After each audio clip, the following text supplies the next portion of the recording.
Hello, and welcome back to Sharing a Chapter a Day. This is Do, Ra, me, and today I will be reading Chapter 104 of Engagement in Peril by Dara Odoe Sok. Chapter 104 is titled Kevin Gross is the Real Forrest Gump. As I reminisce about the good times at Basic, another recruit that comes to mind is Kevin Gross, a very thin young man from Pensacola, Florida, who was a little slow when it comes to intelligence and brains. Gross had been at boot camp for about 3 months already before I and Shinshin had arrived there that late July of 1995. He kept getting sent back to another recruiting class because he couldn't pass the written and physical tests and exams then. Also, he refused to leave basic although he was offered several chances to go home. I guess that was his only way. He seemed like he didn't want to return home at all, not one bit. Now, Gross' underwear seemed to always be brown no matter how much we washed and cleaned them for him, or how much we have told him to wash and scrub himself down there. Gross, well, he had a peculiar smell that made the other recruits shun him whenever he came around.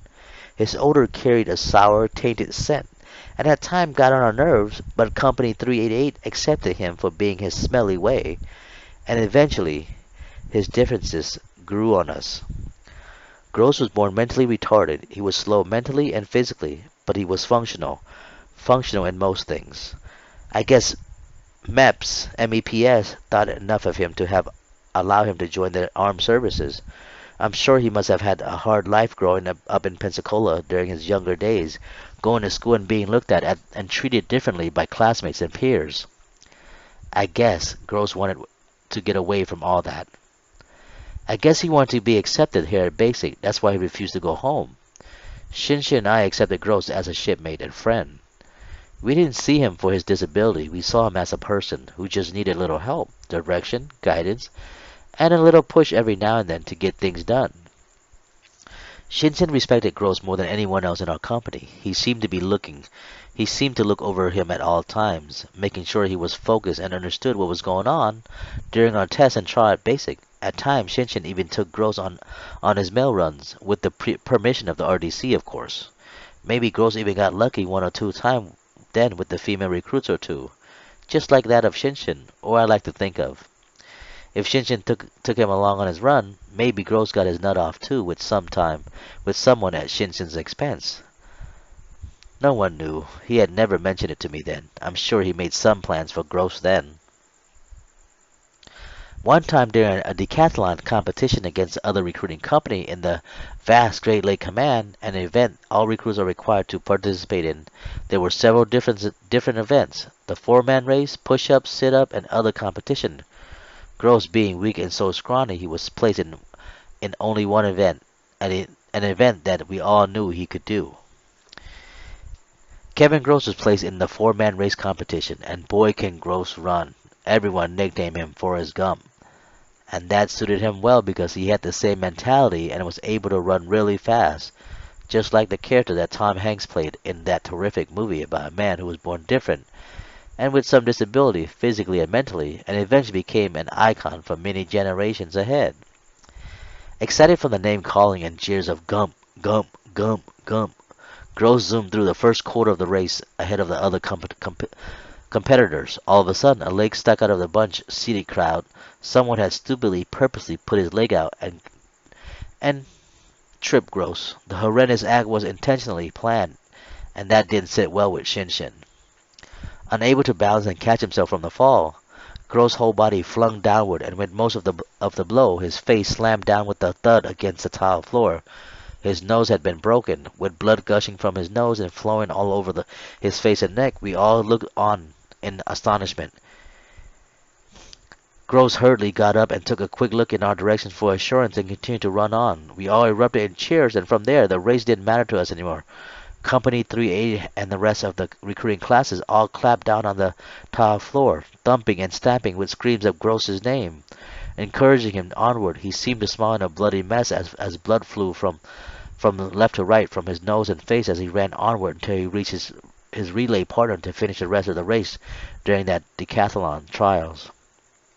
At that moment, we all saw the type of person Gross had grown up to be during our time together then. He was our shipmate, and we respected him for giving his all. Gro's nose was broken. He had to be taken to the infirmary afterward and bandaged up with a nose support. Besides his nose being busted, a little of his pride was hurt, but he was fine overall. He fully recovered afterward. He even graduated with a nose guard on his face during our graduation ceremony in September that year.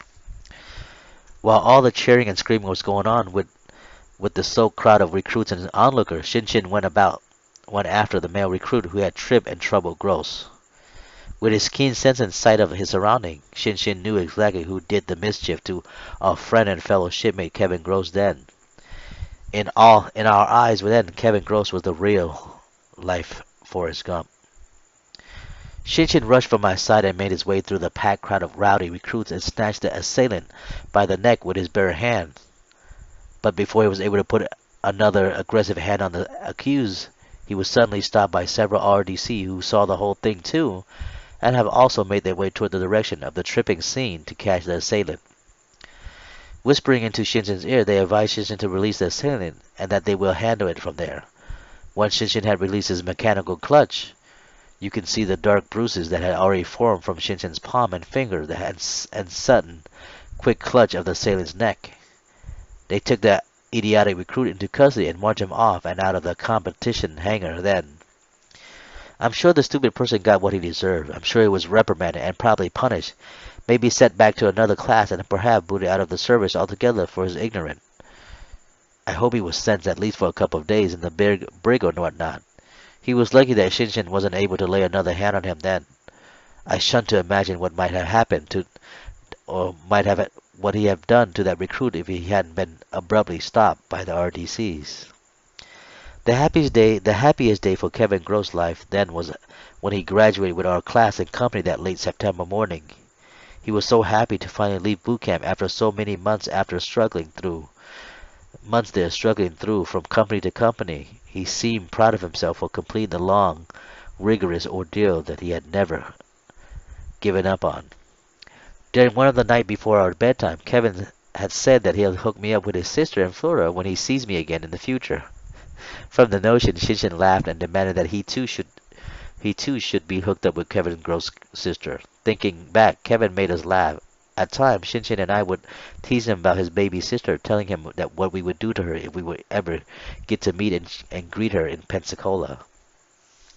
He laughed and joyfully argued back at us during our teasing.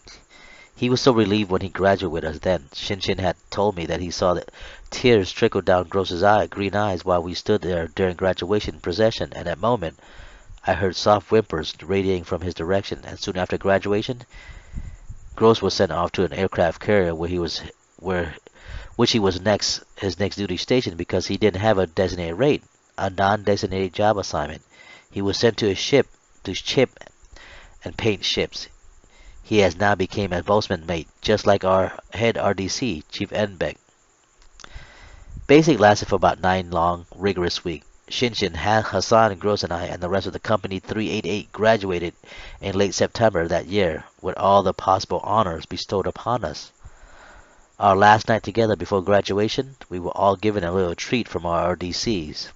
They had purchased some Subway sandwiches and sodas. That was the only real meal we had in over 2 months of eating artificial and preserved military meals. We were also given our written orders and document to our next command and duty station.